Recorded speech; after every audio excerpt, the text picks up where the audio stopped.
Attorney Aguirre, magandang umaga po. Good morning, Diane and Audrey. Magandang umaga sa inyong mga listeners. Ayan, good morning, Attorney Aguirre. Gusto po naming itanong, ano po ba ang mga pagtutuunan ninyo ng pansin oras na magsimula na po kayo bilang DOJ Secretary?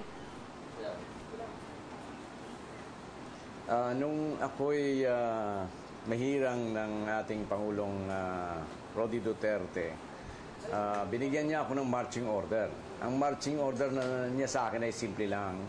Ang sabi niya sa akin, Secretary Vitt, pagtuunan ng iyong kagawaran, ng iyong department, ang mga kaso ng droga, corruption, at saka heinous crimes. Gawin mo yan sa magitan upang tayo mawala ang corruption sa ating gobyerno. Ganyan lamang po.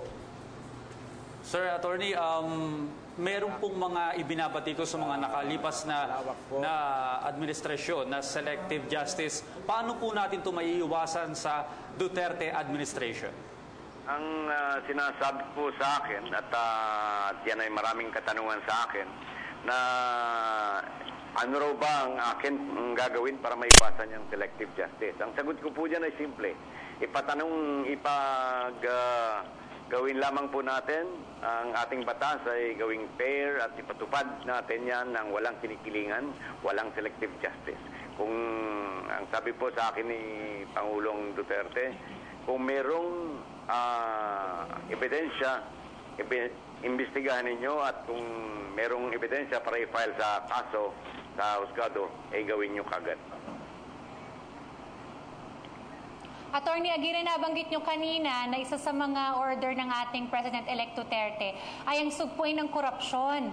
Ano po ang mga specific steps na ating pong gagawin, Attorney Aguirre, para po masolusyonan po natin ang problemang ito? Alam po ninyo, hindi naman natin may tatatuan na napakalaki ng sakop, ng bureaucracy, ng Department of Justice. Lahat po ng mga piskalya, ng mga fiscals, mga prosecutors sa buong bansa ay nasa ilalim po ng panunungkulan ng Department of Justice. At alam din po naman natin na yung mga fiscals na yan, mga city fiscals, provincial fiscals, yan po ang nakaharap, yan ang nasa front line ng ating mamamayan sa pagpapatupad ng katarungan. Kaya po dito, kung yan ang pagtutuunan po natin yan, sapagkat kung dyan ay masisira kagad, kung dyan ay hindi matutupad ang pagpapatupad ng katarungan, ay magre-reflect po kagad yan sa hindi magandang panunungkulan ng ating Pangulo. Kaya po na yan po ay sa aking pong pag-ikot, marami na po ang nagsabi na talagang maraming gagawin dito sa paglilinis ng ating mga public prosecutors. Matter of fact, meron po dyan nagsabi sa akin na yung ilang public prosecutors dyan sa Mindanao ay talagang drug addict. As a matter of fact, yung pinoprosecute nila ay yun mismo ang nagsusupply ng drugs sa kanila. Meron po, kala ko sa Mindanao lamang yun na totoo, pero dito po pala kahit sa Metro Manila ay meron din.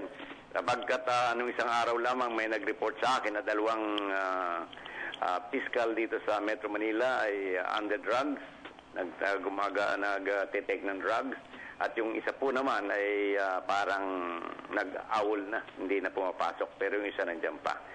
Ngayon, yung pong corruption sa line ng ating mga prosecutors, nandiyan din po yan, pagtutuunan po din po natin yan, sapagkat ako mismo bilang isang complainant, ako po mismo ay naging biktima ng mga public prosecutors na yan, dahil sa hindi magandang kanilang panungkulan ay ako ay naging biktima. At as matter of fact, yan ay nangyari lamang nito mga ilang araw lamang bago ako italaga o pangalanan ni Pangulong Duterte na kanyang magiging incoming Department of Justice Secretary.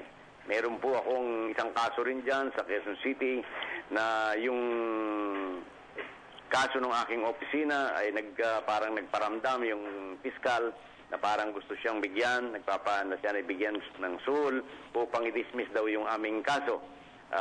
Nagsumbong po sa akin yung isang aking abogado at sinabi niya sa akin na ganun nga ang nangyari. Kaya ang sabi ko, wag mong bigyan ng pagkakataon yan at haharapin natin yan once we have taken over. Okay, batid po namin na talagang napakaraming problema ngayon ng ating bansa, no? At alam namin na magiging mabigat ang inyong trabaho bilang Justice Secretary. Pero gayon pa man, we wish you all the best, sir. Maraming salamat po, Attorney Vitaliano Aguirre II, ang incoming DOJ Secretary.